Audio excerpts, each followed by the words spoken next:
children of class 10, in my last video I taught up to furniture in page 29. Mrs. Hall almost fell down the stairs in hysterics, and she was convinced that the room was haunted by spirits and that the stranger had somehow caused this to enter into her furniture. Now the furniture was thrown, and Mrs. Hall couldn't understand from where it was coming. Okay, and the stairs in hysteria, fell down the stairs in hysterics like a hysteria patient. Okay, Mr. Hall almost fell down the stairs in hysterics, means became so nervous and panic stricken at the same time, and she was convinced that the room was haunted by spirits and that the stranger had somehow caused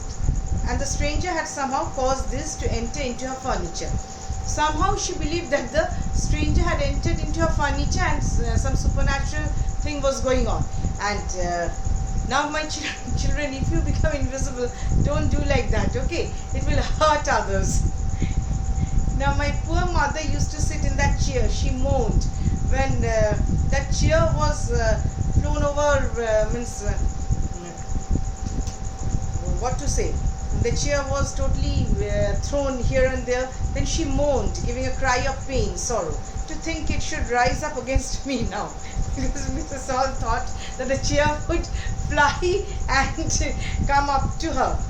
The feeling among the neighbors was that the trouble was caused by witchcraft.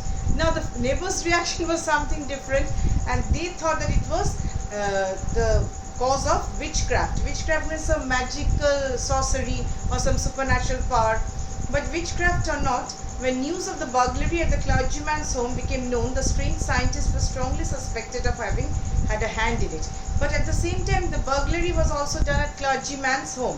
Clergyman means the minister of the clergy. That means, and the plural church, and clergymen is a plural form. And the strange scientist was strongly suspected. Everybody suspected Griffin, the strange, peculiar scientist. Suspicion grew even stronger when he suddenly produced some ready cash, though he had admitted not long before that he had no money.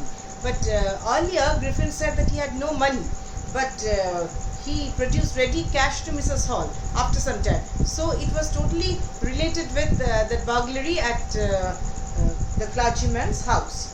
The village constable was secretly sent for. Instead of waiting for the constable, Mrs. Hall went to the scientist, who had somehow mysteriously appeared from his empty bedroom.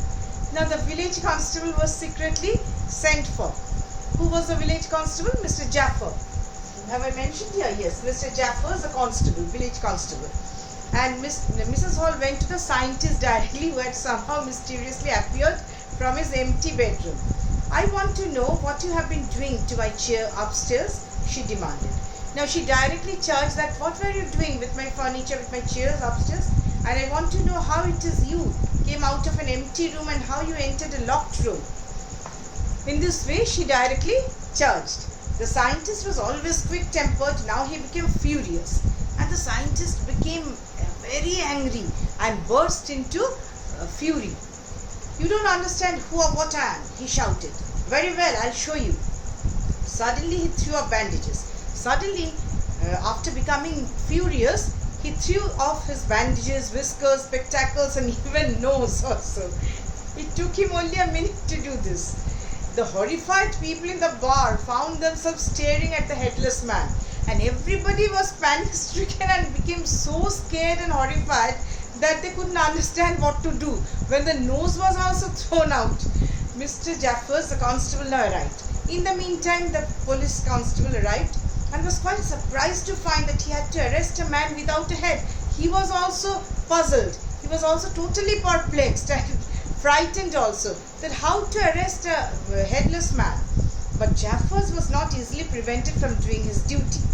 If a magistrate, Jaffers was a very dutiful constable, and he feared that if a magistrate's warrant ordered a person's arrest, then that person had to be arrested with or without his head. So this particular line reveals that Mr. Jaffer was a very dutiful constable. If a magistrate's warrant means a magistrate passed any sort of authorization given by superiors. Magistrate is a superior person. If he gives authorization, then the constable is bound to arrest the man with or without his head. This is the rule actually.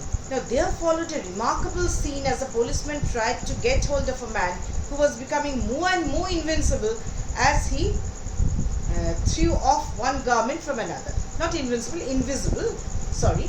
Finally a shot flew into the air. Suddenly a shot flew into the air and the constable found himself struggling with someone he could not see at all. And he was unable to see and he was struggling to arrest that man. Some people tried to help him. Means all the people flocked at the invisible scientist, but found themselves hit by blows that seemed to come from nowhere.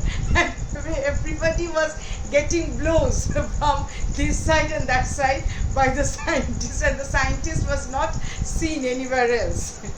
In the end, Jaffers was knocked unconscious as he made a last attempt to hold on to the unseen scientist. And lastly, Jaffers was knocked unconscious. He was knocked in such a manner that Jaffers became unconscious in a fainting fit. And there were nervous, excited cries of hold him like this. Everybody became thrilled beyond measure, excited, out of anger, out of panic, out of fury. But this was easier said than done. Griffin had shaken himself free and no one knew where to lay hands on him. So ultimately the climax is Mr. and Mrs. Hall enter Griffin's room. They are attacked by the furniture. A constable comes to arrest him and he is knocked unconscious by the invisible man. So nobody dared to catch the scientist. Okay, and this you can read from The Invisible Man by H.G. Wells, the main novel. Okay, you will find interest, children, if you go through this interesting story by reading this novel, then you will find more interest and enjoy it. So the ultimate resolution is Griffin shakes himself free from the constable and escapes. Nobody could help him. Understood? So this is a very, very interesting story and a very thrilling story. You all liked it, I think. And in my next class, I'll give you question and answers, word meaning, summary and everything. Okay, read it, enjoy and burst into peals of laughter. Thank you, children. That's the end.